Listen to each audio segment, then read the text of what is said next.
আচ্ছা দাদা, তুমি সিগারেট খাও? আরে এটা প্রশ্ন না নেমন্তন্ন। মানে ঠিক বুঝলাম না। আরে যদি এটা প্রশ্ন হয় তাহলে খুব একটা না, আর যদি নেমন্তন্ন হয় তাহলে দে একটা খাই। আরে না না, আমি এমনি জিজ্ঞাসা করছি, তুমি সিগারেট খাও? ও আচ্ছা আচ্ছা, না তেমন কোনো নেশা টেশা নেই জানিস তো। ওই আসলে সকালে পটি করতে গিয়ে একটা, আর ওই বেলায় টিফিনের পর একটা, দুপুরে খাওয়ার আগে আর দুপুরে শুতে যাওয়ার আগে একটা, এই মাত্র কটাই খাই আর কি। এই যা খাবার দিনেই খাও, রাতে খাও না আর? দেখ নেশা তো তেমন নেই, তবে ওই আর কি খুব বড় জোর একটা। রাতে একটা খাও মোটে? আরে না, রাতে ওই এক প্যাকেট শেষ হয়ে যায় আর কি, এমনিতে নেশা নেই আমার। সিগারেট খাওয়া তো স্বাস্থ্যের পক্ষে ক্ষতিকর, এটা কি তুমি জানো না? আরে জানি তো, প্যাকেটের গায়ে তো লেখা থাকে। তাহলে? আরে তাই তো প্যাকেট কিনেই ফেলে দিই এখন করে।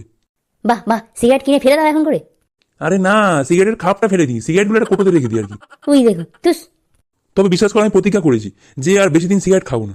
বাহ বাহ, এটা তো খুব ভালো প্রতিজ্ঞা করেছো, শুনে খুব খুশি হলাম। হ্যাঁ আসলে দিনে খেলে বড় ধরা পড়ে যাচ্ছি বাবার কাছে, তাই যা খাওয়া রাতেই খাবো। ধ্যাৎ, পাক্কা নেশাখোর লোক একটা।